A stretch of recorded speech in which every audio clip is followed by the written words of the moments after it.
All right, I'm gonna hit play on this. Kevin, do you want to simultaneously hit play? We can react. Should we understand? Sure. Well, should we let the listeners know what you're reacting to? No, of course not. Never provide context. Never provide context. I came across this a toy, if you will, on TikTok, a Disney Imagination belt, which I guess is like Kamen Rider, Super Sentai. Yeah, they all have these toys. I've seen these sickos toys before. All right, on 3, and we'll link this. Play now. Okay, I did it. Hit it. All right, the key is entering the keyhole. Wow. Yeah, it's a Disney one. Disney Imagination belt. Yeah. And... Oh! Did someone just scamper? I thought I heard someone running across the roof. I love that. Well, I'm just reacting to the fact that you put the key in. It flies open, and then you see the key. I don't know. Where did the key enter? It seemed like it... there's a little keyhole on the side that... Well, I saw that. OP struggled to open. Yes, surely. But now it blasts open and you're hearing music going, Imagination Max, Mickey Mouse, Mickey Mouse, Minnie Mouse. And then just JPEGs of Minnie Mouse. Like, clearly this is you buy different keys for different characters and you get their power. .png with poor edge cutting where you can see a little bit. Yeah, no, exactly. It's just, so you're like, oh, cool, what's it going to do? Are you going to hear some cool, I don't know, activation lines from a voice actor doing Minnie Mouse? No, it's just the name Minnie Mouse over and over again. Minnie Mouse! Minnie Mouse! As what would be the PNG files in their, HR documents, Welcome to Disney Co. Yep. Mm-hmm. Here's Minnie, just in a black void, just an image of her JPEG. Here's the IP. Do you like the IP? Well, I like that you put the key in. And then after you've successfully put the key in, you have the flap, which flies open. And then, like a bullet, the magical key of imagination is hurtling through the imagination space that you've unlocked. I like that it unlocks Maximum Mini as well. So I guess you're role-playing that you're transforming into Minnie Mouse. I don't know, Kevin. How do you read this situation? I don't know if I do read this situation. It's a toy for Japanese children. Is it though? Because the guy it is. I watched this on is our age. Chad, and he has a bunch of these posted. Chad, I hate to break it to you again. I said toys for sickos. These are ostensibly made for small Japanese children. They are bought by us men for some reason. Yeah, I mean, well, they're not the kids aren't making the content. That's true. which we should be grateful for. I was gonna say, that's our first problem with society right now is the kids aren't making the content. No, that's good. They deserve a life free of the internet. Bless them. It's like a fan cam of Minnie Mouse PNGs that just play on your belt. How did you get this? What brought this into your life? Well, I don't know. Chad? Clearly, TikTok's algorithm was like, "Well, this guy will fall for this. He'll buy this shit." And now we're sneezing this onto the general population for some reason. Oh, no. There's so many of them. They got Woody, and it's just the same thing. It's Woody, PNGs of Woody, just in a void. Probably characters that tested well among a young Japanese audience. I think this is aimed at fucking Westerners. I could not disagree with you more. I think it's a shotgun blast towards Japanese children with the added benefit of some missed buckshot hitting a middle-aged Western man. Well, it's Disney. There are Disney adults everywhere now, and we just have to deal with that. And I think Disney adults is the target demo. This guy grew up on Kingdom Hearts. This has Nomura all over it, Kevin. Yeah. Does it? I think it has. It drips with. You're opening with a key. It's a bell. It's for a child. It's a speak and spell. It's just a noisy toy. How much do you? All right, let's say that. How much do you think the Imagination belt costs? I don't know. $49.99. Sure. Okay, let's find out. Let's see. I googled Imagination belt and immediately I'm under arrest. Well, bye, Chad. Oh my God! How much? Oh my God! The Imagination belt. To be fair, it comes with 10 keys. Mm-hmm. Okay. So that's a lot of character IP PNGs you can load. Okay. Mm-hmm. The Imagination Belt is $499. No. Chad, is it $499 in Japan? No. Or is it $499 to buy it from a person Kevin, in America? It's 4 interest-free payments of $125 with Sezzle. I've never heard of that payment service before. No, but like, Trust it it. sounds trustworthy. Trust I it. love being indebted to strange names. I like company names that rhyme with embezzle.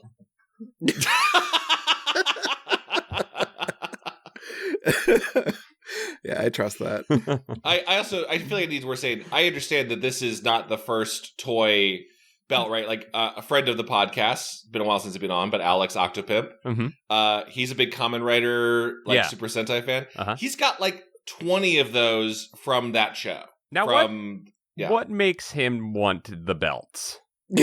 That's a great question. We should ask him. I would love to know what joy he gets out of it, besides the serotonin purchase release. I assume it's like owning a Superman cape or a Batman cowl or something. It's just physical things are nice. That's true. I think there's something appealing about in the shows where the Kamen Riders activate their suits with this. It is cool. They're like, power up, put the key in, power of grape juice, because that's one of the Super Sentai series. It's all fruit based. Okay. Yeah, that's satisfying. Okay. Sure. This is, I'm not upset about seeing this. It reminds me that there's a beautiful world of ideas and things that I have no clue about, like the Kamen Rider that is grapefruit juice. That's incredible to me. Yeah, that's the cooler thing. I like how positive the comment sections is. The one kind of shitty, sarcastic comment got blasted. They all got blasted all over the place from Chad. Chad, did you really? Oh yeah, there it is. There's someone in the TikTok that I linked. I'm not going to link to because I think that would constitute as bullying. Was just someone going I think it was an adult going, "Is this supposed to be a kid's toy or is there more to it?" Which I thought was very funny. It's not serving me those comments yet. No. It's just, yeah. It wanted you to only see the best ones. So I linked to one more, and we can move past this. But now it's become an ad for Disney Imagination Belt. This one Chinese seller site. Mm-hmm. Yeah, Kevin, I think you are correct. This is aimed at more of an Asian audience because all of this is in Chinese, and at the very end of this, if you scroll through all the product images, it tells you all the characters you can get. So it's Mickey, Minnie, Iron Man, Tiana, from everyone's favorite, the Frog Princess, nice. Elsa, Grogu. And the very last one, I want to see this, is the most Kingdom Hearts shit. Oh my goodness. Nomura type designs of Disney characters. Do you want to see Simba is now a cool teen girl with pockets and belts? Look at cool Grogu. Can you post? Where are you seeing this? Here. I got you. We'll post this on our social media because I think the Goosebutters have to know. Look at gender bent Elsa. Oh my Maybe? God! Whoa! Maybe what? gender bent? I don't know. I can't tell. The androgynous Elsa. Androgynous Elsa. Woody from Hi-Fi Rush and. It is Hi-Fi Rush Woody. I'm so excited, by the way, that Hi-Fi Rush is coming to other consoles so that 10 other people can play it like me. Well, the chances have gone up a nominal amount now, Chad, for us to play it for you because you've been really requesting it from us. Yeah. I guess I didn't have anything else to say about this belt other than capitalism. It really stuck with me. I don't know. Do you guys have these moments of just wow, the power of it, the majesty of this capitalism brand? It's not inspiring. It's just you're looking up at the big. The way I assume Kirsten Dunst is looking up at the moon in Melancholia, or the planet's about to crash. Just it's all coming. You see, there's a brief moment of beauty in the looming destruction, is what you're saying. Yeah. Okay. I think I look at this and I'm some people have too much money. This is not worth a PlayStation 5, I'll tell you that. No, yeah. They don't do anything else but just say the name of the character. I just want to make sure that's very clear. But again, I don't know if this is part of some kind of larger IP or if I'm lacking the imagination of a child, but... Well, if you had the imagination belt, Kevin, you would not. That's fair. You could simply unlock the imagination of a child. I could just pay for it. It's $500. That's the cost. No Muppets in here. Disney, what are you doing with the Muppet brand? You got the Muppets, you just waste them. I don't think they play. Like, I don't think people get Muppets outside of America. I think it's an exclusively American phenomenon. It's a real shame. Real shame. Just like, I want to put in a key and just hear, Skeeter! Skeeter! And then just like the equivalent of a fan cam just plays on my waist of cute images of Skeeter. Do you mean Scooter? No, Skeeter. I think you mean Scooter. No, Skeeter. Skeeter's his sister. Oh, Skeeter's his sister. Yeah, Skeeter's the lost dead sister. I think Skeeter only Muppet Babies? Yes. And I probably did mean to reference Scooter because Scooter is one of my favorites, but Skeeter's, it's a better pull. But with the Minnie Mouse parallel, it's got to be Skeeter. Yeah. Whatever happened to Skeeter, Disney? Answer that. What'd you do? I was just talking about Muppet Babies the other day. Remember how they used to do like Dark Crystal jump scares in the Muppet Babies? Oh, when they'd open the closet and there were just things in there? Well, here's the real scary thing about Muppet Babies. They all grew up to become fully grown Muppets. But Skeeter didn't. Skeeter didn't. So what happened to Skeeter? She's just not in show business. She just has a normal job in the Muppet universe. She got her money as a child actress and then got out. Yep.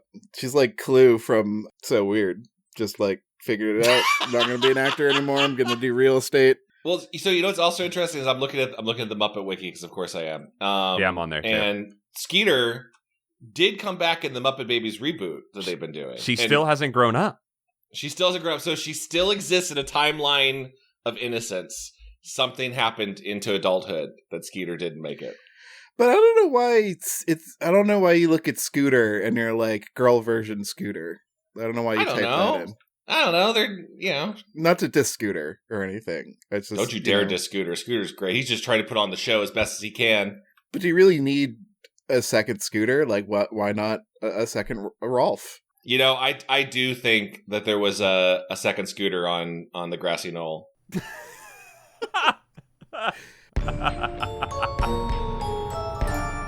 Welcome to Goosebumps, the podcast where we give YA novels like the works of R.L. Stine the hard-hitting critique they deserve. I am one of your hosts, Chad. I'm Paul. Bam, I'm Kevin. That's how hard-hitting my critique was. Bam, I chopped him. Just fucking, I'm so ready to just pile drive this book. Listen. Today we... Uh-oh.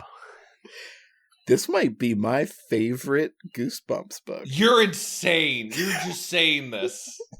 Yeah, I am. It's okay.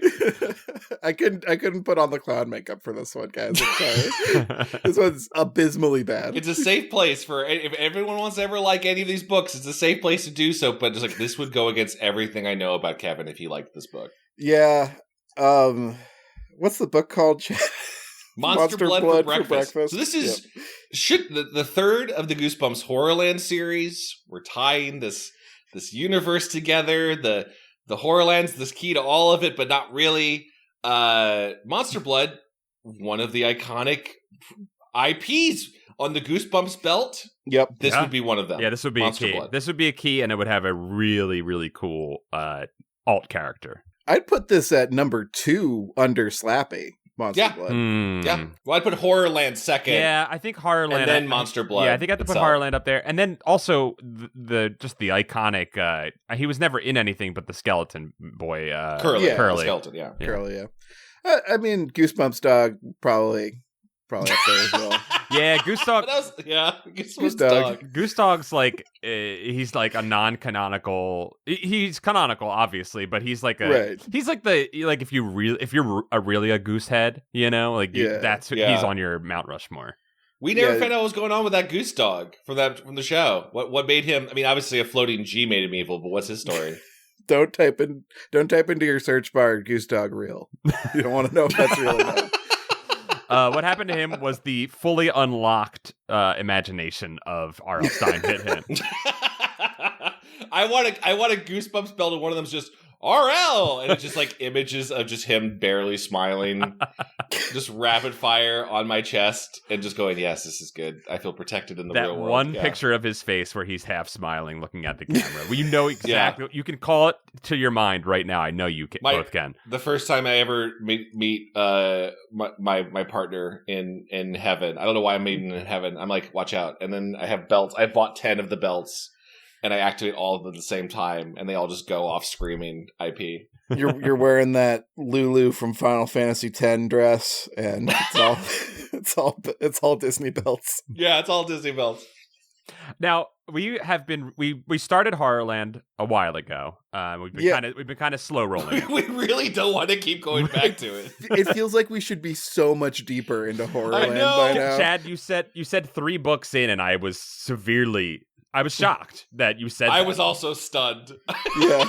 I feel like I'm glad we all had the same reaction. I'm like, did a Horrorland book get deleted from my brain? Like, are we just we're only 3 books deep in this thing? And we went through at one point, I believe, and kind of looked at the covers and the kind of and the topics. And this was one that we were excited about because we thought the cover was cool because it's I guess like a slime monster, the blob.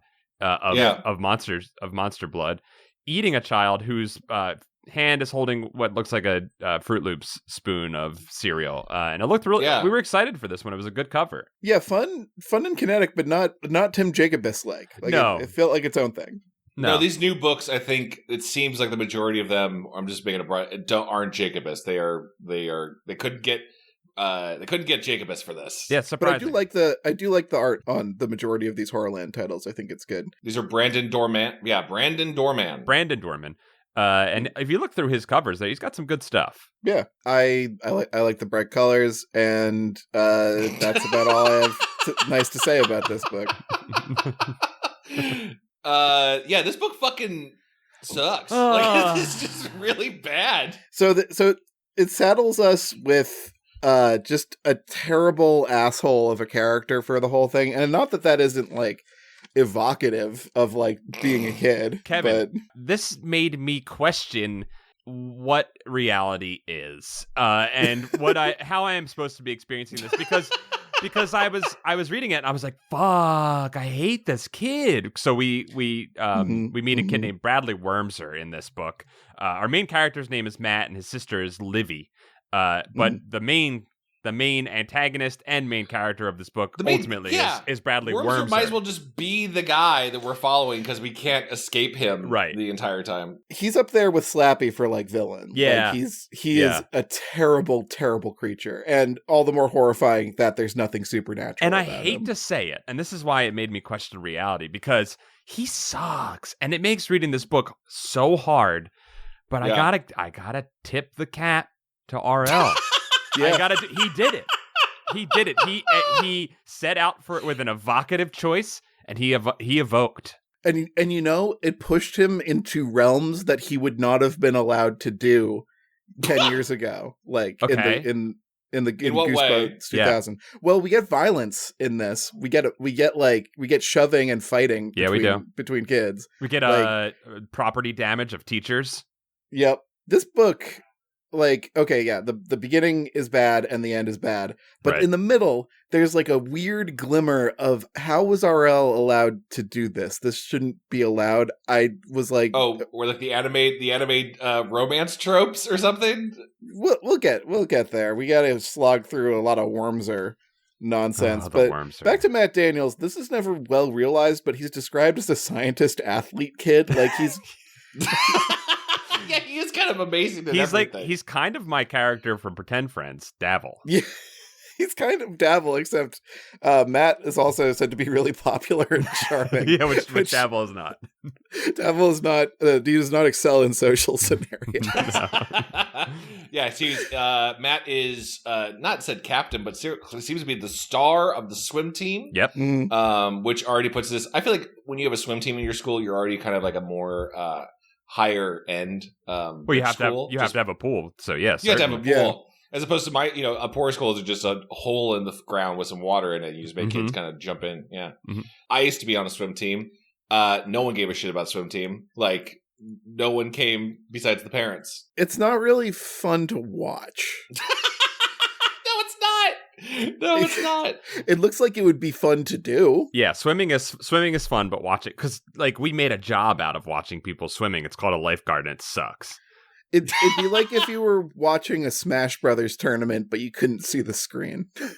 Yeah, you could just hear. Wow. You can just hear the slapping noises from the other room. Well, when you ever watch pro Smash fights and like half the fight goes off the cliff and they're like down on the edge of the screen smacking each other, I'm like, that's the experience. Thrilling. Yeah, that is the experience of watching a swim meet. Yeah, that's the adrenaline high of watching a swim meet, a high school swim meet. So Matt has all of this like pressure on him in the school. He's the star of everything, and also there's a big science fair also coming up that Matt is expected to dominate because of his name just kept Scotto. I kept thinking of Matt Scottling. Mr. Scotto, his science teacher. Yeah, Mr. Scotto. Every adult in this story is the worst. I'll let Matt. A former astronaut, apparently. Yeah, well, he just looks like one. I'm not convinced that Matt Daniels is a good swimmer or a good scientist. I'm convinced that Matt Daniels is a good social engineer because apparently he got in good by joining the swim team, which bought him some cachet with the science teacher, and now suddenly he's because he doesn't exhibit a lot of good science thinking. There is one moment where he does good science thinking in this book. I just want to, and we mentioned this Bradley, this parasite, this leech on him. This worm. But there's something about the very beginning way it was described. I'm trying to find the page, but it was like this beginning chapter is debased. What Bradley does is sick. It is sick. Paul, explain. Paul, force yourself to explain what. Bradley does. Well, so we pick up on at breakfast, of course, which will be a constant refrain for this story. And Bradley Wormser lives somewhere near Matt and his sister Livy, and their parents, their moms specifically, have a business together. So in a way, catering. They're Avon ladies or something. Yeah, they're caterers. They cater. Yeah, they do baked goods, which Bradley always dips his wormy fingers into. I hate Bradley. So he shows up every single morning, because he loves Matt, and he knows Matt is popular and cool, and he thinks that if he simply does everything that Matt does, that will make him cool by proxy. It's not a pure and good admirational kind of love. It's like a stalkery, weird. It's a leech's love. A leech's love. Yeah, the way a leech desires the sweet blood and nutrients off of you is the only part that Wormsy. Yeah, the way that a leech loves to live within your guts and suck the nutrients from your food. That is the way that he likes to live and love Matt. Yep. He steals everyone's breakfast while Mrs. Daniels' back is turned, and he starts clowning around, teabagging bowls of fruit on the table, and he slurps down a fly in the milk for some reason. This is the debased part. He puts a fly into, I can't remember if it's Matt or Livy's food. I think it's Matt's. I think he does it to Matt's food, grosses Matt out so Matt doesn't want to eat it, then slurps the bowl of cereal down, and then spits the fly out like a watermelon seed. Kind of cool. No! Borderline cool. Kind of, when I was reading about it, I was kind of horrified. Hearing Paul describe it to me again takes commitment. Yeah, it's really like in Aliens when they do 5-finger fillet. It's like that level of cool. Worms are just going, watch this. I'm gonna chug a fly. When he spits it out, you're right. It's kind of tune-pilled.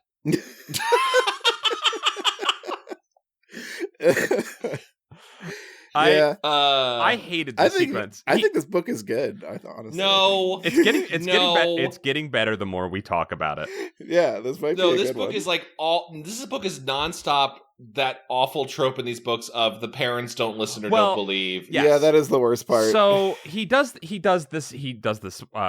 fly trick. He wipes his mouth on Livy's sleeve, which is absolutely that is grounds for being thrown out of the tribe. You're not if we're like a if we're the hobbits from the new Lord of the Rings show, you're getting left behind for that. Damn, brings a power reference. Yeah, you're getting Ringy Pows. It's back, baby. You're out of the convoy. Ringy Pow Pow. Ringy Pow Pows. Ringy Pow Pow. I think all of this behavior, if I can borrow a phrase from last time's guest, Peyton, that got him banned from Twitter, I think we would have killed this kid with hammers. No, Wormser needs to die immediately. Because I'd say 98% of this book story of Matt is Wormser just sabotaging Matt in different ways, and continuously all it would take is Matt to go do anything but going, and just take the punishment, right? Like, yeah, it was so infuriating because I'm just trying to look, we're over intellectualizing a book that meant to maybe scare children, probably to make them laugh. I think that I have a large overarching point about this book that I'll make at the end.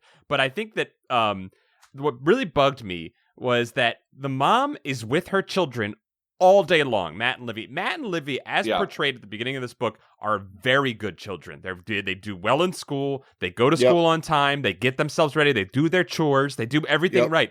The only time that there is a problem is when Worm shows up. Matt takes care of plants like he's a responsible young man. They're so good of children, and mom hasn't put together the fact that the only time her kids act up is when Bradley Wormser shows up. Get real, mom. But she still always assumes it's Matt, right? This is my... Yes, sometimes parents do this, but this trope is so pervasive through the book, I was screaming at it. Like, so Matt is blamed for ruining his milk when clearly Bradley did it, and I don't know why Matt can't just go, but Bradley ruined the milk. I'd like some more milk, please. And then mom... No seconds, because you're training. You're training. Yeah, Matt says, no, you can't have this because you'll get too fat for swim team. Dude, and Matt... Like, what are you talking about? Matt, like, he's starved through half of this book because Bradley is constantly eating his food. There are countless meals that Matt talks about missing because of Bradley. He is a leech. So, and then the next major thing that Wormser does, we don't have to hit all of them, but I think just the major ones because there's so much time is spent to this. He throws a Venus rock at a car and then runs away, and it's Matt's science teacher, and he's like, "Why'd you throw a rock at my car?" And he's like, "I'm sorry, I threw that rock at your car because no one likes a snitch." That's kind of cool. Matt did say no one likes a snitch, which is like, oh, come on, RL. Yeah, but you know what's annoying about that is that he does not recognize that he has previously just been snitched on by Worm. You're allowed to double negative snitch. If someone pre-snitches you, it is, I would say, morally an obligation to snitch out the snitch. I'll go even crazier. Maybe this is a West Coast versus an East Coast cultural thing. I'm just going to throw this out there. Snitch. Snitch. Yeah. Teachers won't help you. Cops won't help you. Don't snitch. Keep your mouth shut. No, well, don't snitch to the cops. The cops are awful. Well, but like, what is Mr. Scoto but a child cop? Don't. And in terms of gang culture, don't go to jail for another gang member. Don't do that. That is exactly what you have to do as a gang member. That's what being in a gang means. Maybe don't be in a gang. How about that? Don't be in a gang. That's better advice. But don't trust cops and don't be in a gang. Is what I am saying. If you snitch, you're gonna get killed. So that's kind of where the no snitching thing comes from. I just follow the Philadelphia rule, which is mind your own business, mind your own damn business, and stay out of it. We had to glance over the insanity of Bradley's Venus rock, but Bradley is also on 4chan. Yeah, the Venus rock I wanted to talk about. Before we get to the rock, the final thing that Bradley Wormser does to these children after eating all of their food, he fucking gasses them. Oh yeah! Oh my god, that was this. Yeah, he just war crimes them. He gasses them. Yeah, with a fart in a can or whatever they called it. It's absurd. Black Death or something it was called. Yeah, and then it sends them to they're both gagging and they run to the bathroom. I'm like, at some point you got to be like, hey, Wormser's not allowed over. I know you do a business with him, Mom, but he's not allowed over during the day. Business can't be that good, Mom.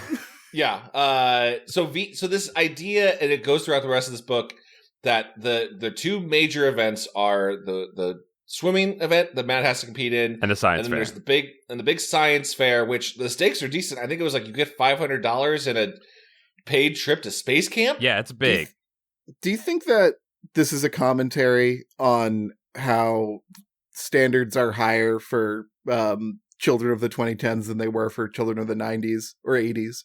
you could be just a nerd or just a jock, but now you have to be everything in order to.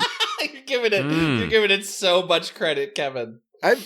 It could happen. Like he could have talked to regular kids and been like, "Wow, there's a lot of pressure to be everything. You have to be smart and athletic." But back in my day, you could just be a fucking weirdo. I wondered how much RL thought this was valid. I guess maybe not because it's Wormser's idea, but multiple times the idea of submitting something to the science fair is just, I brought a thing. Right. So Wormser is like showing off this rock going, I bought this rock online. It says it's from Venus.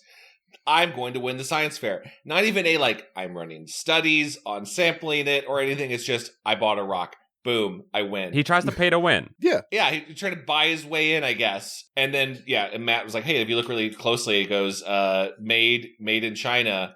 And Wormser sets up his big catchphrase, no biggie. No biggie, but then his actions say, big biggie. Wormser throws the rock off the side and hits the parents' car. Yeah, he wings this rock so hard that it ricochets off of a stop sign and then hits their teacher's car windshield, smashing it.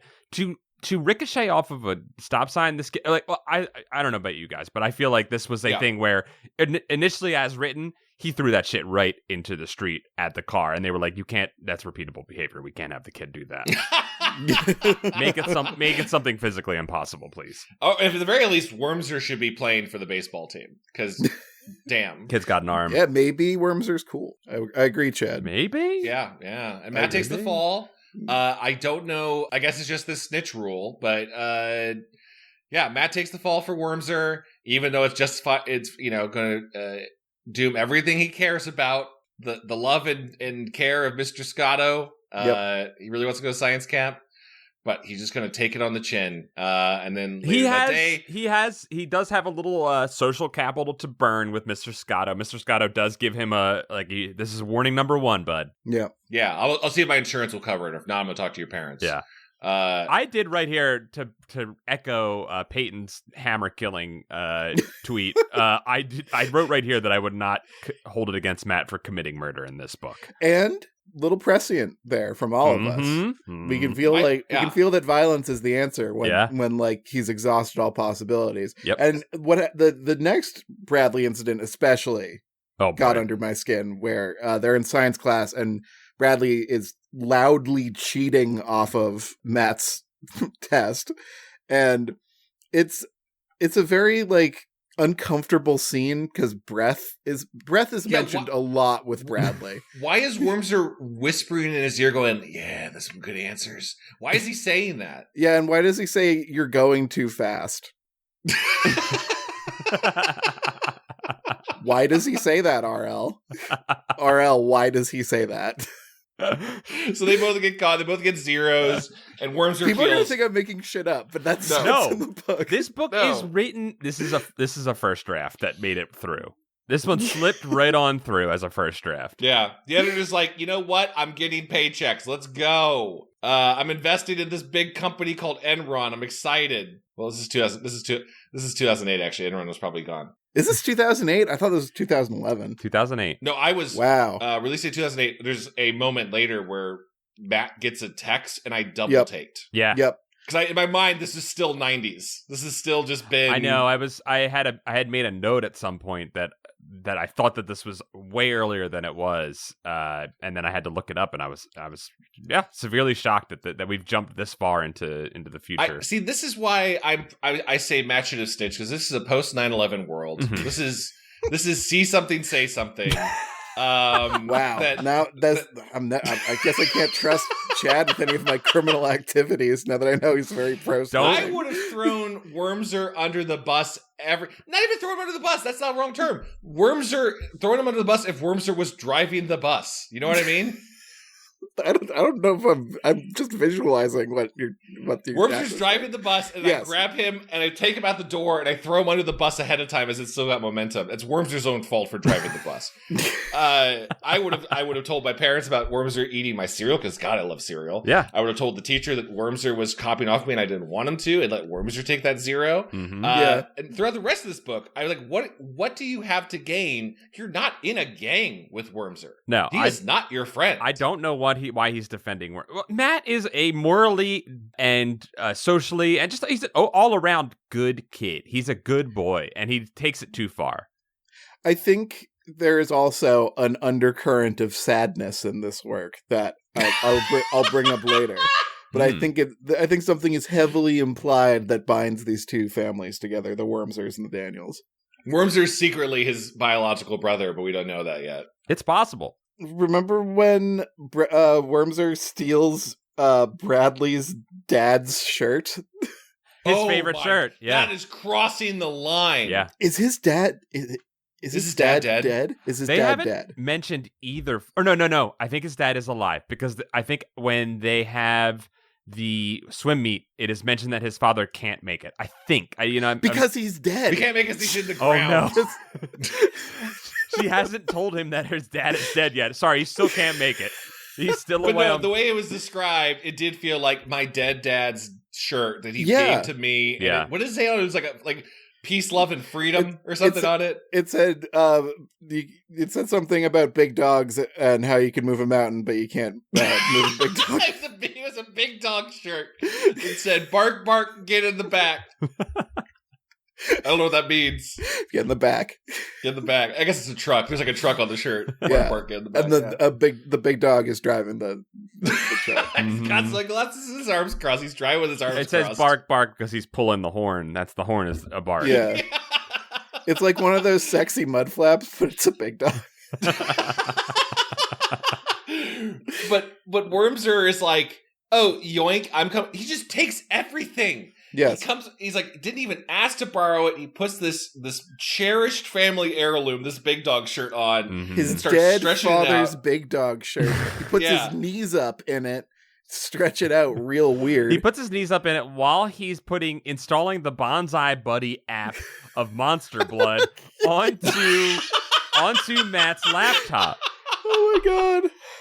Things were so far gone at this point. I didn't even think about like him being on the laptop as like a big infringement. Oh no! As soon as he was on the computer, before we even knew that it was it was on a website called Monster Blood. I was like, he's doing some bad stuff on there. Yeah. He should not be on there. He signed up for Bonzi Buddy with Monster Blood. What is Bonzi Buddy? It's the purple gorilla virus thing that like every child teach swears or whatever. Yeah, every child. I don't think I had that one. I had dogs with a Z. It was a little desktop dog. Well, that probably was a real thing. Bonzi Buddy was clearly spyware. Not earliest spyware, but a very popular spyware for late 90s kids. Oh, this goddamn gorilla. Yeah. Bonzi Buddy. Chad, don't download it. Chad, stop downloading it. He's on my desktop. He's just opening. I'm watching him open all my folders. It's really fun. He's eating all of the files. Chad, I have massive information for you. Bonzi Buddy was on Sonic the Hedgehog, the cartoon. No, shut the fuck up. No, he was not. I see this image. It's not God. Bonzi Buddy. No, that's him, dude. That's Bonzi. He got hot.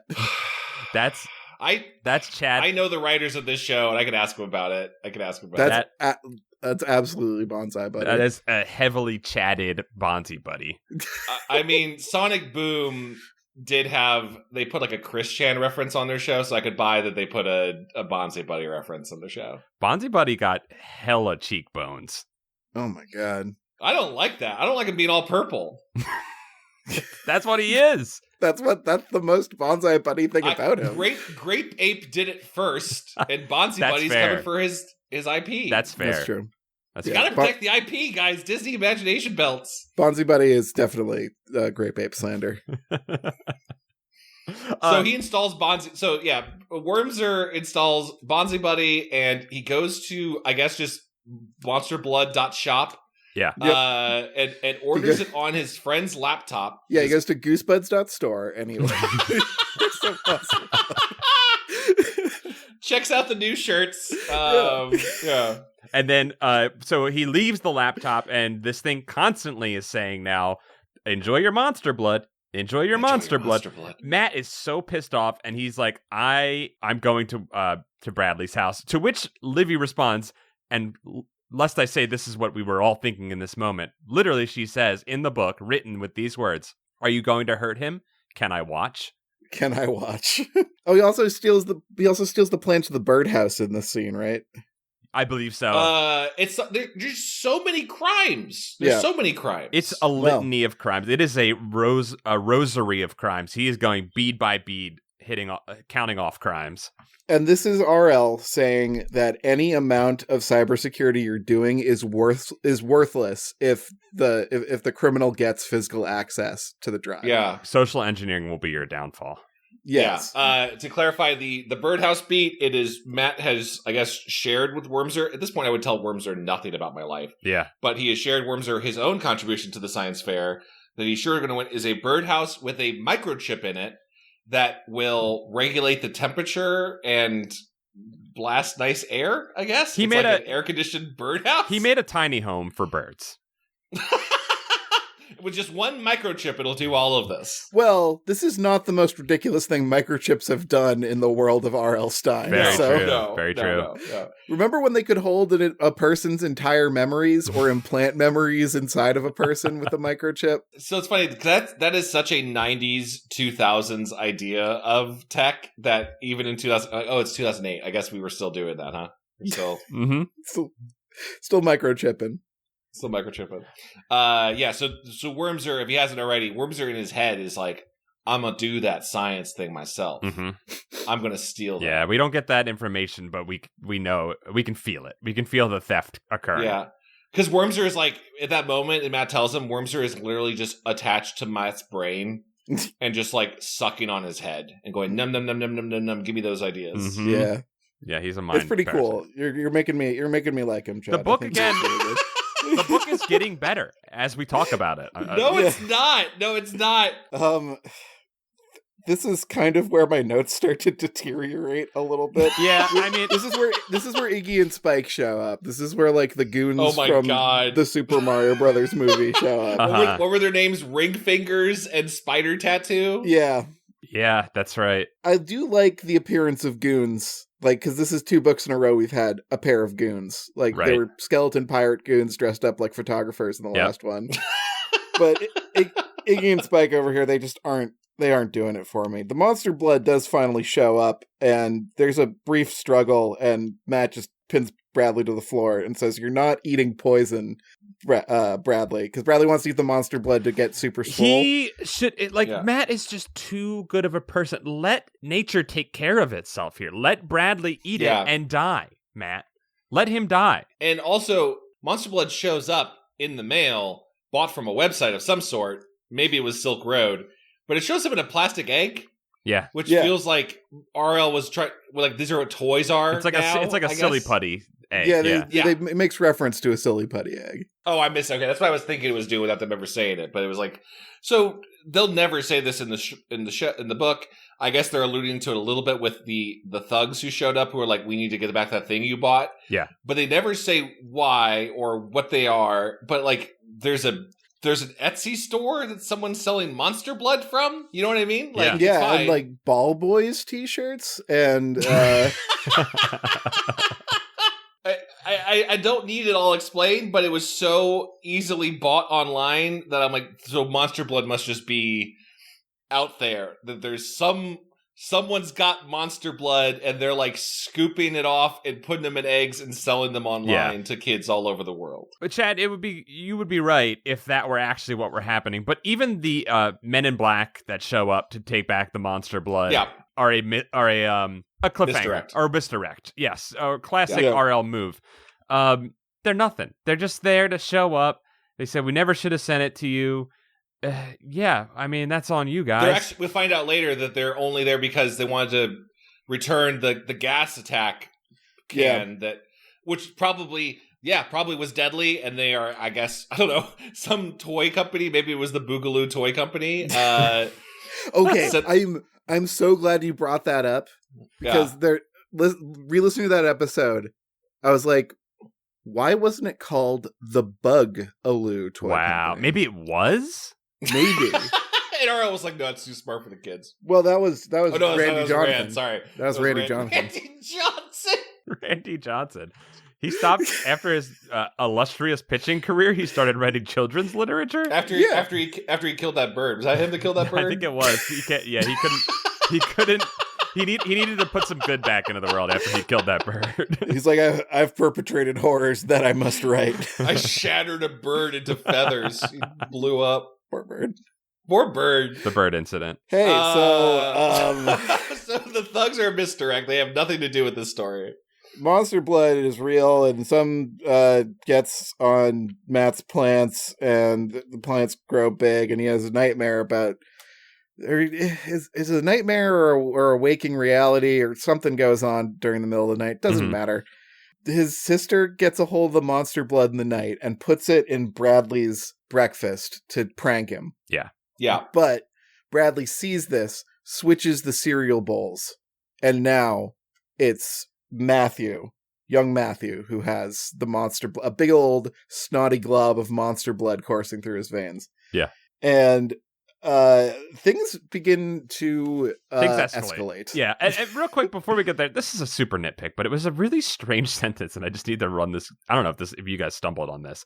After this happens, they're walking to school, and Livy lets Matt know what she did, that she tried to put the monster blood into Bradley's cereal. When she reveals this information to him, Matt freaks out a little bit because he's like, oh no, I spent all that time trying to save Bradley last night, and my sister screwed it up. And he's like, well, you know what? It's going to happen. Then he says that his sister runs off, and he says, I watched her meet up with 3 or 4 other girls. Why would you say 3 or 4? Don't you know? I didn't even think about that. Don't you know what number of people you see? Can't you clearly see the number of people that are there? Why? Like, it was one of those sentences where I was like, why would you even write that?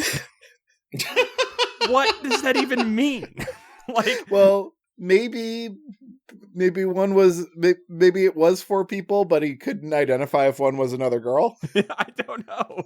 No, just in general, you're just saying they're all girls. Okay, so it's a progressively written sentence. Yeah, obviously RL is being very progressive. Okay, that makes it better. I can set aside my problems with that sentence. That is such a weird, this book's pretty good. It's getting better. Actually, it's getting better. Like all good books, you read it and you're like, I'm disgusted by the emotions that it's making me feel, and I don't want to live in this world or be here. But then when you talk about it with your buds, you're like, I think Bradley's cool. You're right. Yeah, by being glad to not be reading the book, I appreciate life, and therefore this book is pretty good. This book is art. So, book is about to go into strange territory that I thought for sure RL was too classy to attempt. What's the anime title of this part of the story? Oh no, I'm growing big at a swim meet. My sister mistakenly gave me monster blood, and now I've consumed it, and I have to go to a swim meet, and I'm the biggest kid in school. Exclamation point, yeah. Yeah, it turns out that, did we already explain what the switcheroo was? Did I miss that? Yes. Okay, yes. Sorry. It was like a red shell game with the tiniest drop of monster blood going in some cereal. That's all it takes. Really? I pictured it as like a fist-sized glob. Wow. Okay. And the only reason that he wasn't aware that he did it is he's been literally starved of multiple meals over the last couple of days, so he's really just wolfing down anything for sustenance at this point. This is about having a boner in the pool, right? Like the rest of this is, it might. Just about because it is, I'm growing bigger. Yep. At one point, the coach in the locker room notices maybe I've been working out. But multiple times Madness says, I must be 8 feet now. Does anyone notice?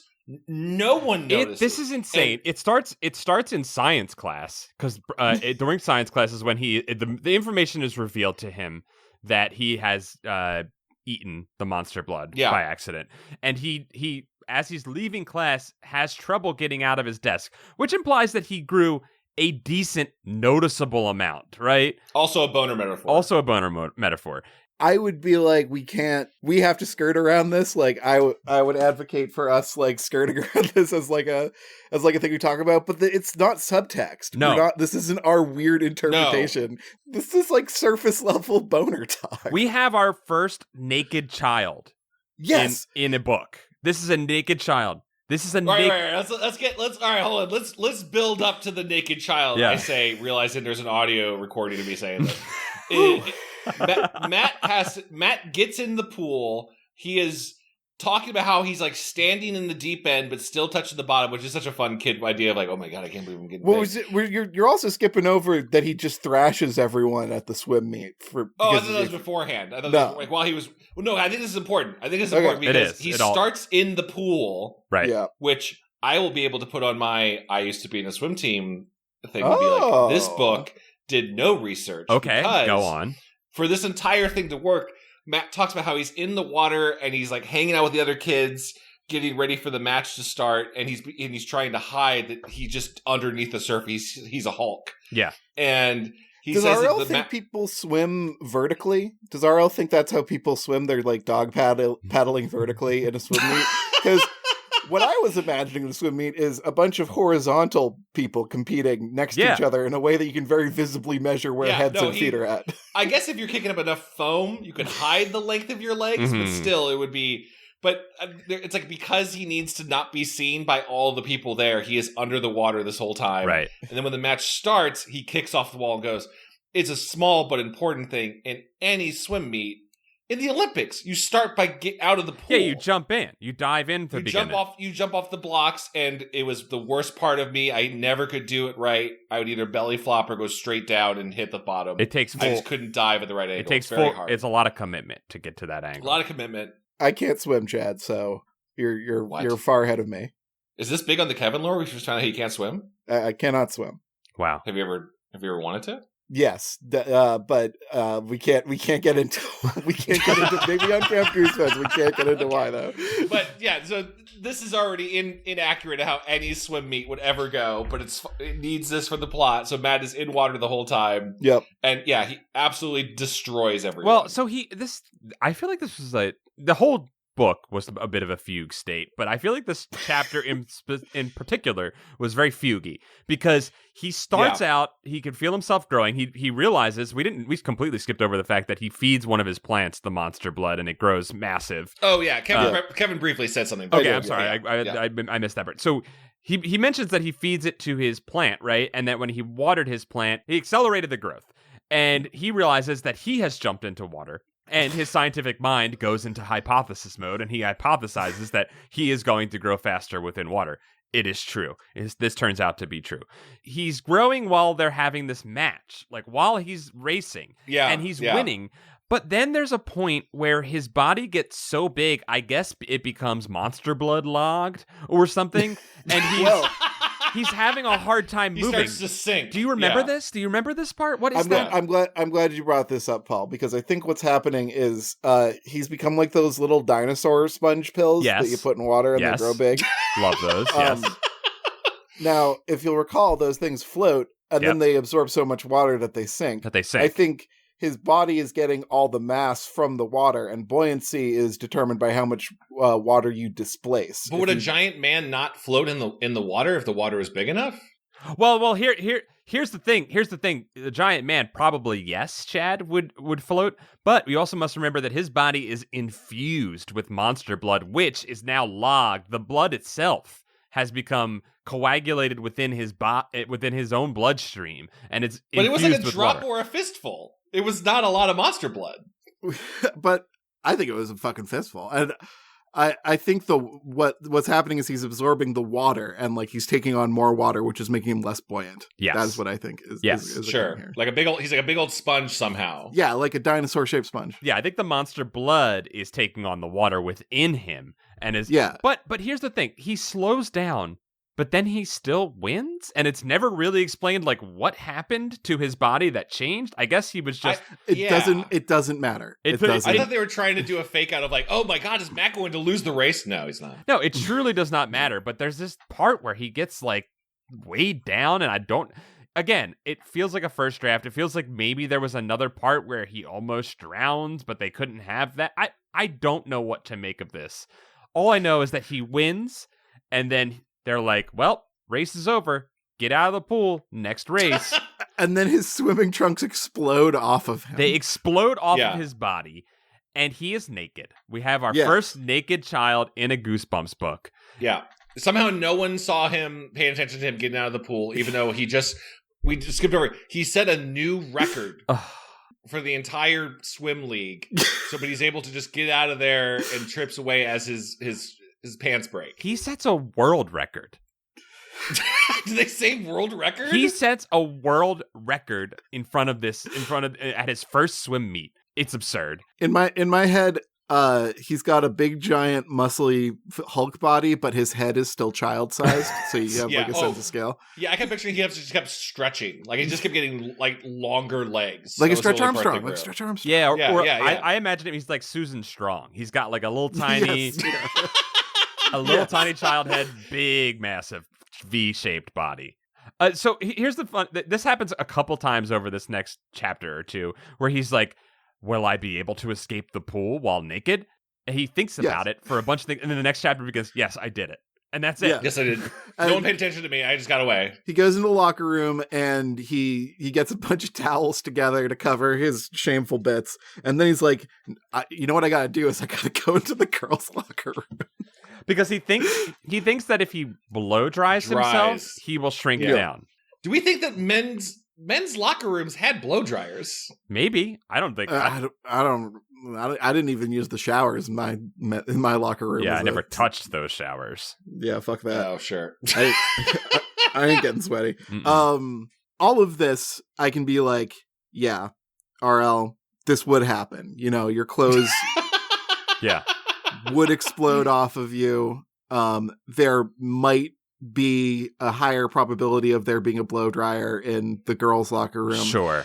All up to this point, he's just acting logically, and I'm like, you know, RL's got that scientific mindset. Yes. There's nothing weird going on here. Nothing everything's above board. Yep. However, what gives me pause is the first thing that is described about the girls' locker room is the smell. What was the smell? I don't remember the smell at all. He says he walks in the girls' do I have to bring it up? Yes, you do. He walks all right, come on. Yeah, you do. Bring it up. Well, he says it doesn't smell like the boys' locker room, so it doesn't smell like sweat. Oh yeah, because famously girls do not sweat. Yeah, so they don't poop, they don't sweat, they're just perfect beans. He remarks on how clean it is, and I'm like, like, RL, you could have asked someone what the girls' locker room is. Oh, hey, RL, just imagine RL, like, going to the mall. What does your locker room smell like? Yeah. He's got a wife.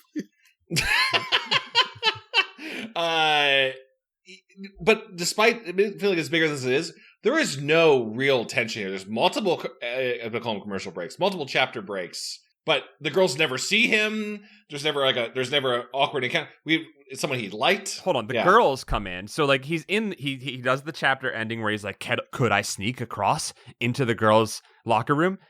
Next chapter, yes, I did. And then he's inside of it, looking around, starts to blow dry himself. Doesn't work.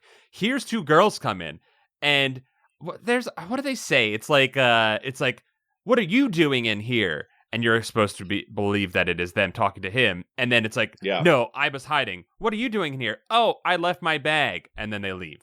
Another extremely cheap fake out. Then he's like, the blow dryers were not working. I had to sneak home. Could I do it? Next chapter. Yes, I did. All right, sorry, I found my relevant text. Yeah, let's hear it. Please read for the book. Anyone in here? I called. I tried to whisper, but my big new voice boomed. Silence. No reply. Yes. 3 S's. Emphasis mine. I crept into the long, dark room. My first thought, it didn't smell sweaty and rank like the boys' locker room. You know what? It's fine. It's fine. He's describing his senses, Kevin. He's involving the senses. Yeah, I know. He's engaging the senses. He makes it home. He finds a giant coat that his dad bought as a goof and then puts it on and it fits him perfectly. What? I don't remember that. What? There's just a big coat? He buys a big raincoat. Chad, this is when you were nodding off into the dream zone. I was trying to read this last night. It was so fucking hard. It was so boring. His dad bought a big coat as a goof, and that's part of the story now. Yeah. I was over Chad's house. We were having a sleepover Goosebumps night. Kevin, I would love that so much. They were sharing one book. We only could get one copy of it. I'm like, Chad, turn the page, Kevin. I'm falling asleep. Quick. I'm like, I'm going, Chad. I'm going. God, the rest of this book is such a fucking pile. Yeah, he gets the nothing like the locker room was the peak of tension, and then it's just over, and then he fucks around in his suburban neighborhood. We learned that Iggy and Spike were there for gas attack, and they're like, good luck with the being tall thing. He starts shrinking on his own. Mm-hmm. And then we're at the science fair, and Bradley's like, this is my latest invention. Oh, real quick, before we move on to the science fair. He starts shrinking he begins to shrink automatically because, as they find out when Bradley brings over the monster blood egg, that he actually got a temporary sample of monster blood. So fucking stupid. It is a type that only lasts for 12 hours. And it must work differently on plants, says Matt. And that's why his plant didn't shrink, because it's important. Because now we're going to go to the science fair the next day. Well, wait, before we get to the science fair, I just got to say, all of this idea that monster blood's activated by water, none of this matters. And it's not how monster blood fucking works. But, unless this is a new strain of monster blood. But RL has said repeatedly that he doesn't give a shit. He's not... He has said repeatedly, I'm not trying to teach any sort of lesson. It's not even a lesson at this point. He just hides behind the shield of it's entertaining, so it doesn't matter. Like, you don't think about it. And I need to question that at the end of this. I want to question, because I was, again, questioning reality, because I think he did a good job making one of the worst and most unlikable characters in Bradley Wormser, and I think he did something in this story that I want to question once we finish this up. Let's wrap up the science fair, and then I have a question about. Did we completely skip over Matt beating the shit out of Bradley? It doesn't matter. And when he beats the shit out of Bradley, and then the principal shows up, and they go, "Oh, we're acting out a scene from a TV show," and the principal goes, because the final straw was Bradley has taken his birdhouse idea. Yeah, he beats him up. And he calls it Birdhouse for Your Soul, and he's submitted to the science fair. Pretty good. Good. Pretty good. Great song. But Bradley gets his comeuppance at the science fair, which seemed like a very un-RL move to have this like scene at the end after all the monster blood shenanigans are over. And if it sounds like we're dropping the monster blood shenanigans, it's because the book does. Like it's done with them. Yeah. Well, it resolved itself. Yeah, like I said, it resolved itself. The hero did nothing to help itself. Yes. The antagonist did nothing to make it worse. It was just, you got a temporary trial of monster blood. You know, the number one problem with monster blood is that once you've opened it can't go away. Nope, it's fine. Maybe in the 90s, Chad, but in 2008, we've got the science down for monster blood. So Bradley runs up and he's like, I've invented giant monster blood plant. And then the plant grabs him around the ankle, and Matt chomps a carrot and says, "Yeah, what's up, Doc?" And it says, "You earned it, Bradley." Well, it's just implying that the vines will now kill Bradley, and I won't say anything. Yeah. Yes. Which is a satisfying ending. Yes, which is very surprising. Mm-hmm. But we don't see the rest of the page, which is the vines ripping Bradley apart, like drawing and quartering him with plants. But that's repeatable behavior. So release the Stine cut. Release the Stine cut, where it's another 10 chapters of just how the plants rip him apart. I need to read Bradley being torn to pieces. So this story ends, and before we get to the Horrorland story, I just want to say this is a story where I think RL threw aside, and maybe he has done this for all of the Horrorland books. I believe the idea, he has in many interviews said, I love to scare children. My favorite thing is scaring children. And he has written ostensibly multiple series of Goosebumps books under the guise of scaring children. This book does not attempt to be scary in any way. And I'll say this, that's okay if your intention is to make something goofy and funny. And potentially a little thrilling. And potentially a tiny, just a touch of thrill. I think like the monster blood, like if this was all the monster blood portion of just I'm a giant child and I need to hide myself from the rest of my peers, that might be a good book. Right. Like, and Bradley doesn't have any part in that. No. Well, I thought, actually, it's funny you said this. I thought about this while we were reading the first part of this book I think a lot in the last couple of months, people have been sending us like, here's an interview with RL where he's just talking about exactly this of not even, I'm trying to scare kids. Like, I'm just trying to make people laugh, just trying to tell funny stories. first draft. Everyone's too hard on me. I'm just a storyteller. It's just a goof, bro. I'm just goofing. Why are you mad? Is there any part of this book that's fucking funny at all? No. Well, none of this is funny. Well, I think it's just that I don't know what he's trying to do, and I don't know if it's supposed to like, is it supposed to be funny or is it supposed to be scary? And I don't know that it even matters to. It's not trying to be. It's trying to be 100 pages. That's all it's trying to be. It's trying to be a title with some letters after it. Like, damn, yeah. All right. So I think there is something here with here's an annoying character who's annoying all the time, and here is like super strength monster blood. Like, what if the monster blood effects started happening slowly and they started strength first, and you have this character who's like being annoying and like wheedling the main character the whole time, and like this character's annoying and like crossing the line constantly, and like the monster blood effects are like kind of slowly happening, and when the things finally do escalate into a fight, like Matt just lays him out with a monster blood powered punch, and he's like, "Oh shit, I don't know my own strength. I just broke Bradley's rib cage." And he breaks his jaw. Like when Doc Ock was in Spider-Man's body, he's like, "I didn't realize how strong Spider-Man is. He can do this all the time." Nice. Thank you. Yeah, there are other lenses to understand the universe. Nope. But I guess what I'm saying is, did anyone absorb any nutrients from the Horrorland portion of this book? Well, the only nutrient I gained was the knowledge of how insidious this plan is, which is to write one half of one story and then write another half of a story. Well, actually, not even half. Another 10th. 18th of a story that you have to buy 18 books. This was the genius plan. He said to Scholastic, "I have the perfect scheme. We write one book." No, say it like his voice. I have the perfect scheme. We write 1/19th of a story, and we sell it to the kids 1/19th at a time, and they have to buy all 19 books to read the whole story. And if they say the story's no good, if they criticize the very long, like, Horrorland story at the end, just say, "Give me a second. It's not done yet." It's not done yet. It's just a part of it. Before we get to Horrorland, I do want to say there was a part that I did find was funny, and I have the quote here from the science fair. It's about the kid. This is actually good. This is like a part that I was like, "Oh, this better be fucking amazing." This is actually good. This is actually good. It was the kid. Sorry, I saw that I had this written down and I needed to write it down. Is it the reverse? I'm trying to prove gravity isn't real. Yes. Yeah. It's the other kids' experiments, and it's just like, do more of this.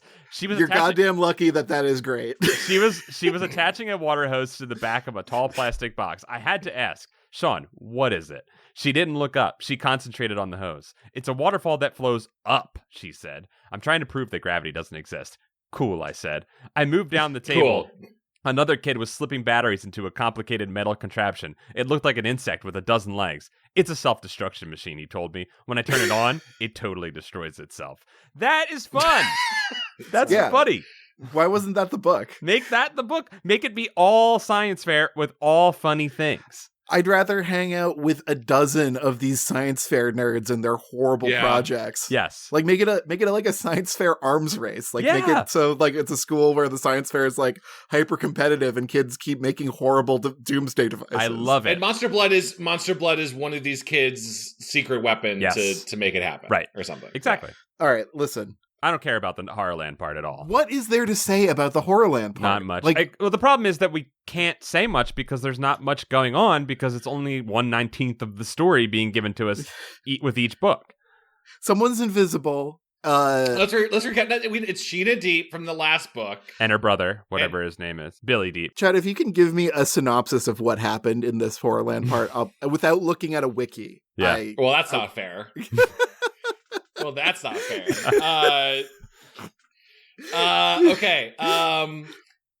Sheena's invisible, and God, I hope you remembered reading the last book because I sure didn't. This is why I looked at the wiki. I was like, "What the fuck were they doing?" And they try to get help from the cops. First mistake. Yep. The Monster Police. Monster Police. Okay, Monster Police is pretty good. Yeah, Monster Police is cool. Benson and Clem. Don't ever trust the Monster Police. Monster Police won't help you. Yeah. This book 100% proves that. Well, they don't care. They don't care to help Matt. They just want to get back the power that he's taken from the system. You guys were saying that Horrorland was the number 2 Goosebumps IP, and I think this series in 3 books has totally tarnished anything interesting. Oh yeah, it's Horrorland. bombing. It is bombing the Horrorland brand. I still have this. This should be so cool that we are spending time with these kids in a consistent world, and like I should be like I was like, oh, finally we're at Horrorland. It starts off with those like teaser pages of like the missing child poster, right, made by the Monster Police. Some environmental storytelling, yeah. Environmental storytelling. It's like House of Leaves, and then there's like a little bit of like escape Horrorland. Who wrote that? Who's trying to tell them? It sucks. It sucks so bad. They try to go to the Monster Police, which I guess are like either this world's cops or it's like Disney police where they don't really have jurisdiction except for Horrorland. It doesn't really matter. They're CIA spooks. Let's be honest about it. Yeah. And they're like, oh, you need to have a card, which I think Matt had mentioned last book. Yeah, he had some kind of card. But like, who can keep all these children in their head? And like, if like Slappy and Bradley and a ghost pirate were all present in this like story, then I could keep these characters straight. But they're all just a pile of uninteresting children. Well, and the Horrorland exhibits that they're doing, this didn't even feel like it was part of a Horrorland ride anymore, right? So it was like, okay, one's invisible. Maybe that was from a previous ride. I can't even remember, but clearly it's a reference. There's a mirror. There's a mirror. Yeah, she touched a mirror and it made her invisible. Touched a mirror. Yeah, which is from that like what Goosebumps number 9 or whatever. Let's get invisible. That's how that one works. Sure. So I guess it's that. Sure. And they're like, oh, we gotta escape from the horrors. So let's go into a science lab, Dr. Twisted Science Lab. Which like, is this an exhibit? Is this like a ride?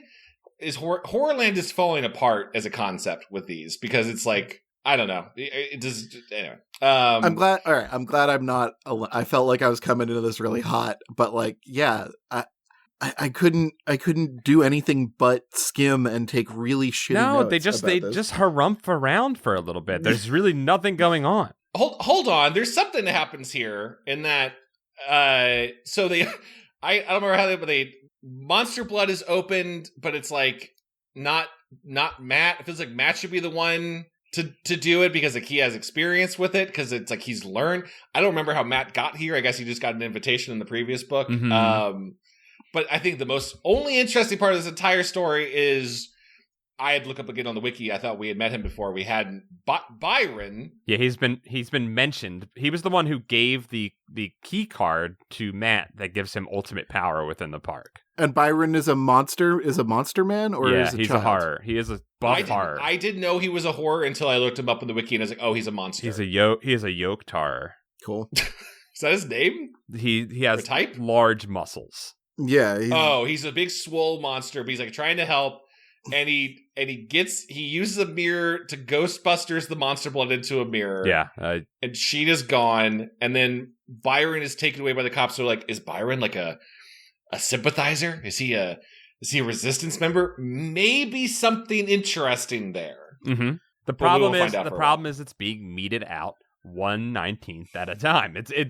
We're not able, like, we get this little thing with the mirror, but the problem is we need like the holistic view of this story. We need to be given, like, I need to see what this mirror is. Maybe it's related to what happened in the beginning of this chapter, maybe, but I'm not sure. There's not enough. It doesn't feel like there's any cohesive storytelling happening here. If there's anything here apart from just wasting time running around in a circle. I'm just so demoralized by this. Like, it's Can we talk about how after Byron's brought away, the Monster Police melt the mirror? Like, they're like, this is contraband or something. So I'm like, then why did the mirror exist? I guess the mirror is not part of the amusement park. It's part of Byron's whatever he's doing. I don't know. It's really hard to tell what's happening. Maybe we will be.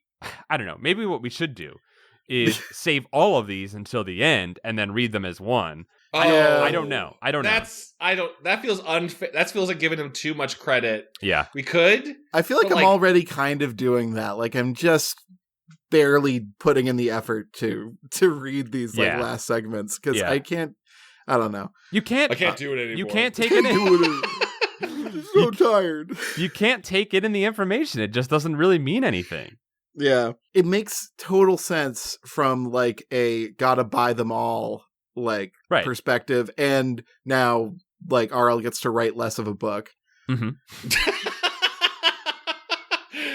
Or do you think RL in his mind is like, I could have gotten paid separately for this part of the book if I just sold it separately, but I'm doing everyone a favor. I'm giving them a free book. Bonus book. It just it doesn't work as entertainment. And I think that's the only way I can wound RL with my words is it's not even entertaining. And what's their teaser of this final thing that they Flaming Carousel. The mirror got Brittany and Molly from the first one, they see an image of them riding a carousel in flames, so I guess that's like a teaser of where it's going. Now, Chad, was that read off of the wiki, or is that from... Yes, no, this entire thing has been, I could not keep track of it. It sounds like you read that off of a Neutral Milk Hotel lyric, honestly.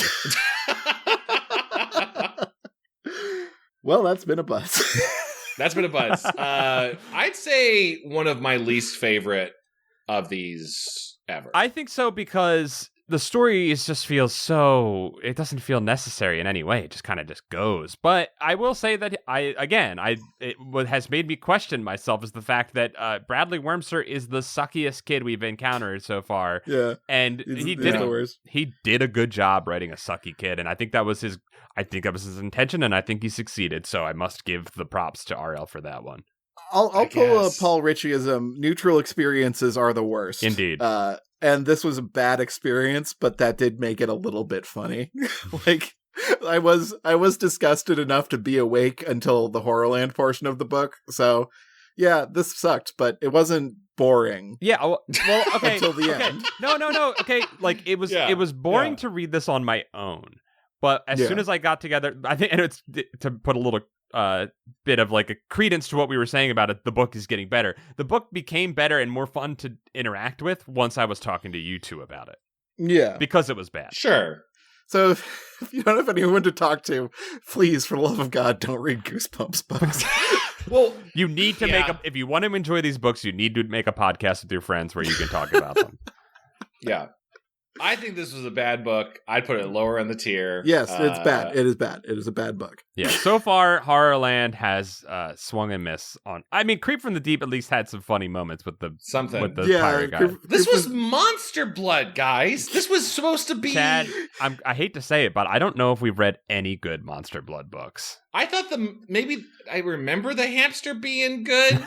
The third one was kind of interesting because like the cops were involved and like look at the giant boy that's destroying everything. Yeah, there was like kind of fun. You're right. There was like a kaiju scene in that. That was kind of cool. Yeah, Chad, I think you were thinking of Super Strength O's.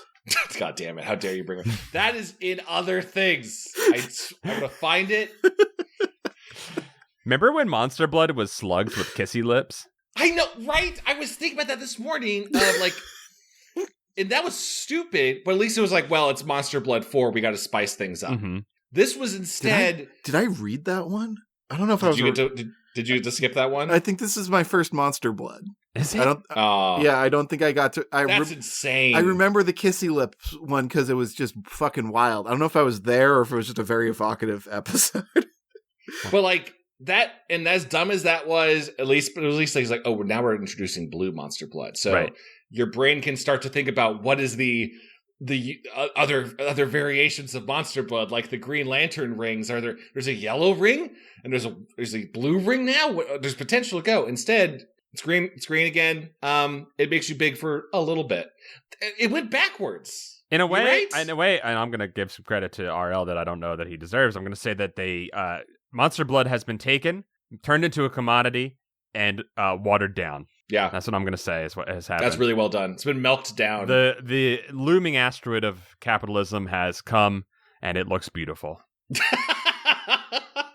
It's been a book. It's been a book. It's been a buds.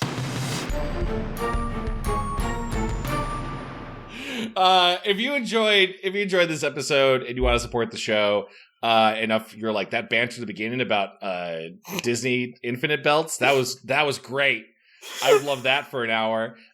You can support our show on patreon.com/goosebuds, where your pledges keep the show going and alive, and also you get access to a bunch of cool stuff like our rad Discord with a really cool community. You can vote on what books we're covering next. And you also get episodes of bonus, Camp Goosebuds, where we just hang around the campfire and talk like that the entire time. Yeah.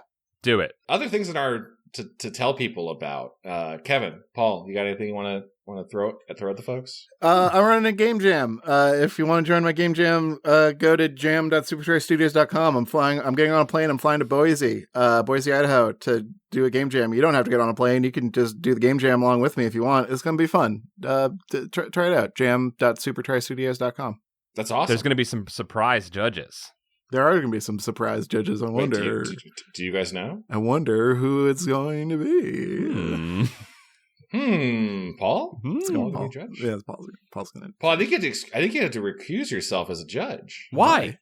Because you know one of the entrants. It's true. I will be participating, but it's going to be fine. Like the father who was the coach of the team, the son will be punished. Kevin, prepare to be punished. I expect to be roasted alive by Judge Paul. That was actually definitely how my dad, as a basketball and football coach, was like, I got to be harder on my son, so there's no favoritism. So he just abused me. Look forward to that, Kevin. Yeah, fun. Fun. Paul, what's going on with you? I'm just doing continue stuff. There's some things that are looming on the horizon that I'll be able to talk about soon. Hopefully, looming hard, looming so hard and so beautifully on the horizon. Look forward to those nebulous things that I have mentioned. Chad, what are you up to? I'm working on a real cool project I can't talk about for a while, but get excited for the idea of a Chad project. That's what I'm saying. This is the nature of our lives, is we just are constantly working on something in the future, and a lot of times the thing just fizzles and disappears like cotton candy in your mouth. Yeah, I'll tell you this. It's the thing I'm working on. It starts with a vowel. It starts with a vowel. Oh my God. I just realized what it was. Doing that. Also, I mean, by the time this episode comes live, maybe it'll start to be happening, but I just started doing a new D&D show with friends of the podcast, DM'd by Holly Conrad. Whoa. Kayla Klein, who does a lot of our art, goosebuds.store. Check out our merch. And a few other great people, Hadil, Twitty Such, and Katie, are playing in the D&D Wizard School Blackstaff Academy. I am a student there named Crispin Crumbles, who is a sleep mage. I just specialize in spells about falling asleep. And we're going to start a few games on Sundays starting the next couple weeks. So keep an eye out for that on Holly's, I think it's twitch.tv/birdholly. But it's going to be a streaming D&D show. Sounds a good time. Just delightful. Thank you. But yeah, check that out. Guys, should we wrap this up? Yes, I have a bunch of temporary monster blood that I want to eat before it goes bad. Monster bye, everybody. Nice. Damn. Nice. Bye. Bye. Bye.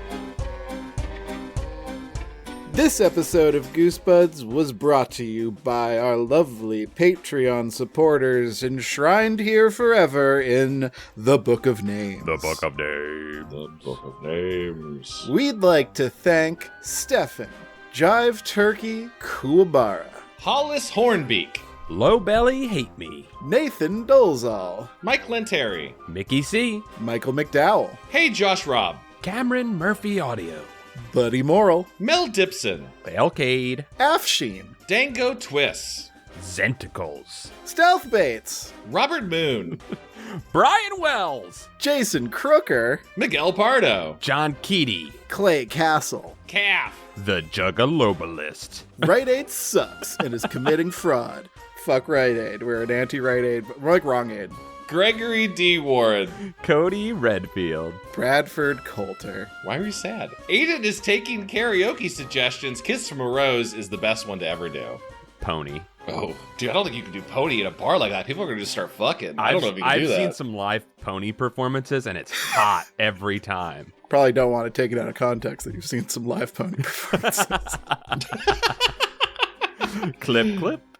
Jar Jar Slinks. Chosen One. Leviathan. Up and Champ. Jonas Eggman. The John D. and Catherine T. MacArthur Foundation. Carl. Anthony Mulberry. Yanni Markovina. Elusive Koala. Christian Vanskever. Brooke X. Jesus Christ. Jeremy Lowe. Brian Hobgood. Zach Connor. Patreon_donator, yo. Joe Spooky Digital Ghost Tierney. Tom Whittem. Lord Cornwallis. Anthony's funny name made Andrew Jadsack laugh. Woo. I want to know how you figured that out, Anthony. Murph EP. Maybe they're friends. Carson Birkenbean. Devin Ticklebean hidden in the trees outside Ice Church with egg sock. Whoa. I assume to defend Ice Church with an egg sock. Yeah, you're like boloing people with egg sock. Or to bean the entity when he comes out. he turns into red polygons and he makes a Final Fantasy VII sound.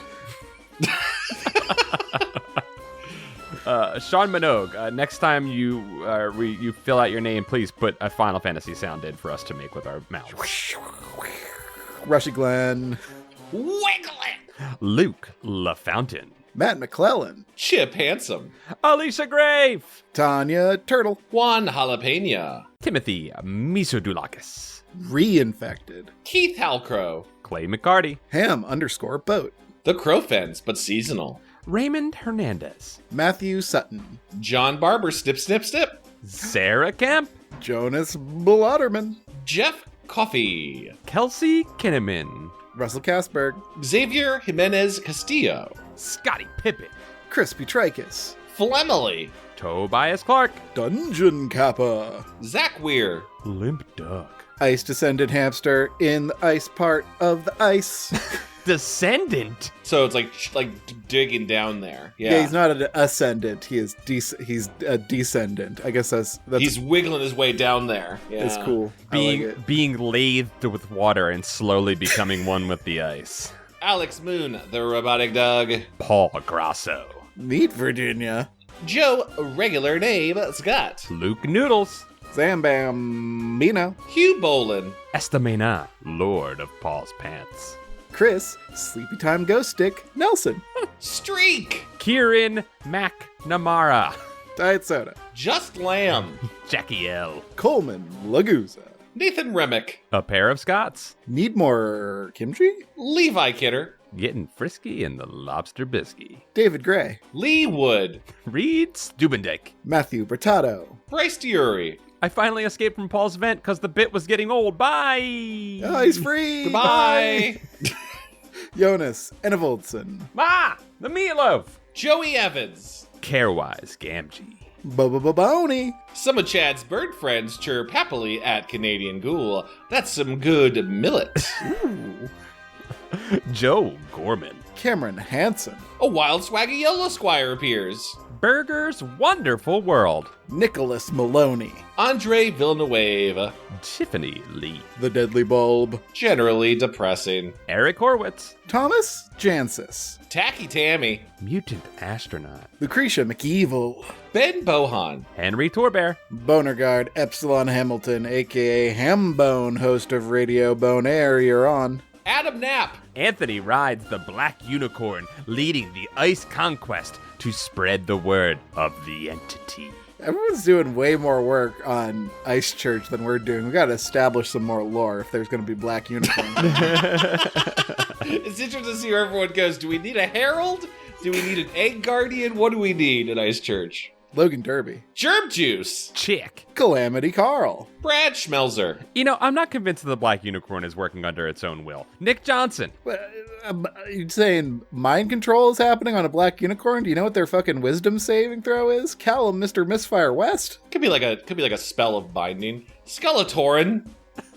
I'm just saying we haven't gotten enough information through the book of names to know quite exactly what's going on. Mandy Nasty. You telling me somebody opened up a 3rd edition spell book and found Gaius Quest and cast it on a fucking unicorn? Yoplin. Ryan Carroll. Philip Reynolds. Hey, Jeremy Bowser. Nate Bitg. Okay, Mr. Unimportant wants to know, how do you do your tea or coffee? Black coffee, please. I've moved on from instant coffee and now I'm drinking cold brew. Gonna do a little bit of cold brew, and a little bit of hot water, and have a hot cold brew. It's good.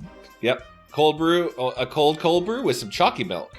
Nice. Wow, that's an incredible tech. Holy crap. Megan McCormick Mason. Boss Gerritsen. Scott Wabel. I couldn't suss out if Paul's wow was genuine or not. It was. No, I thought Paul was mocking me for sure. Oh, look at the baby man putting the chalky milk in his coffee. No, I think really the wow. It was like, Paul isn't really a wow guy. He's more of a guy. You're right. I took a sip of water and it really messed me up. Ryan R. Davis. Ninja Breadman. Rocco. Omegle Bagel. Hi. Hey, Zealot. Hellonicus Frenchland. Arid Lord. Evdog. Dr. Chalk. Robot Arena. Llama Lad. Greg Musto. SSJ Trogdor. Sprinkle Buns. Hi, first time, long time. Allie Rose. Wow, Hilda B. Mike Spaghetti Jones. Ollie _Suts. Wow. Mike Hart? Kate the Great. Red Baron, love your pizzas. When will Wes Anderson get Pauly Shore to play wordy, smart-brained park ranger or some shit like that? I'm voting for Weasel X. What the Wait, are you saying Weasel from the hit film Son-in-Law is going to play that character in a Wes Anderson movie? Yeah, I think they're voting for Weasel, and the X is the mark. Is like, where they are marking the box next to Weasel's sure, on the ballot. name. Yeah. That's the Chad ballot. The non-hanging right Chad, the completed Chad. I blacked out. They were just. If I knew what that string of words meant, I'd go insane. So I just did the individual words to protect my brain. You gestalted it. Gulliver. Cassandra Harris. This next name is my favorite. Soggy newspapers. Visceral. Oh, yes. Kira and Brian are big fans. John W. Dakota Camp. Chris Kulik. Big Nick Lane. Blake Cavan. Dan Antonio. I like the mustard on both of those, but I like the Kevin-esque voice break on Blake Cavan. Saturn Video. Farrah Tildy. Kiwi of Blurb. Serial Killer X. Quest humbly asks whoever reads this for a goblin to grade. I